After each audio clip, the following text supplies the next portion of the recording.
প্রিয় দর্শক, আপনাদের সম্মুখে আবারও হাজির হয়েছি বন্যা পরিস্থিতির সর্বোচ্চ আপডেট জানার জন্য। আপনারা জানেন গতকাল থেকেই টানা বৃষ্টিপাতের কারণে সিলেটে বন্যা আতঙ্ক দেখা দিয়েছে। এরই মধ্যে সুরমাপাড়ের বাসিন্দা যারা রয়েছেন তাদের মধ্যে কিন্তু বন্যা নিয়ে নতুন ধরনের উদ্বেগ উৎকণ্ঠা বিরাজ করছে। আমরা এই মুহূর্তে সুরমা নদী পার হচ্ছে এবং সুরমা নদীর তীরবর্তী হয়ে আমরা সুরমার যে পাড়ের যে বাসিন্দারা রয়েছেন তাদের চিত্রই আমরা আপনাদেরকে বলবো। আমরা একটু আগেই সুরমা নদীর বাসিন্দাদের বেশ কয়েকজনের সঙ্গে আমরা কথা বলেছিলাম। তারা বলছেন যে যেভাবে নদীর পানি বাড়ছে, বিশেষ করে সুরমা নদীর পানি যেভাবে বাড়ছে, সেই ক্ষেত্রে বন্যা পরিস্থিতির শঙ্কা রয়েছে এবং বন্যা পরিস্থিতি যেহেতু আরও অবনতির দিকে যাচ্ছে, সেই দিকেই কিন্তু সিলেটের যে সুরমার পাড়ের বাসিন্দারা রয়েছেন তারা কিন্তু দিন রাত কিন্তু তারা অনেকটাই কিন্তু আতঙ্কের মধ্যে দিন রাত যাপন করেন। আপনারা জানেন ভয়াল বন্যায় সিলেটে গত 2 সপ্তাহ আগেও কিন্তু সবকিছু তছনছ করে দিয়েছিল, কিন্তু 2 সপ্তাহের ব্যবধানে পানি যখন কমতে শুরু করলো, টানা 1 সপ্তাহ ব্যাপী যখন কড়া রোদ ছিল এবং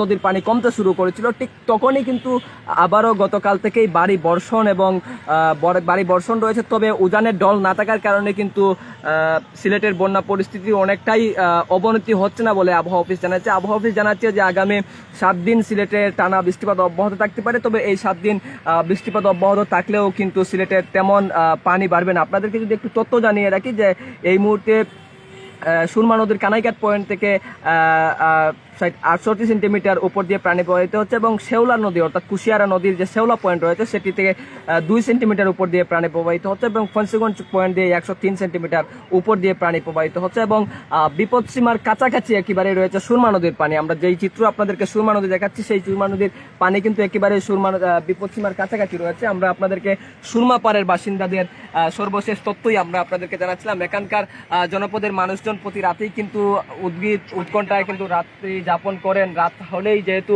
টানা বর্ষণে এখানকার পানি বাড়তে থাকে এবং সুরমা নদীর পানি বাড়লে কিন্তু সুরমার তীরবর্তী যে জনপদ রয়েছে, বিশেষ করে শেখঘাট, গাছিটুলা, এই যে জনপদগুলো রয়েছে, এই যে গ্রামগুলো রয়েছে, সেই গ্রামগুলোতে কিন্তু অনেকটাই প্লাবিত হয়ে যায়, তলিয়ে পানিতে পানিবন্দী হয়ে পড়েন মানুষজন।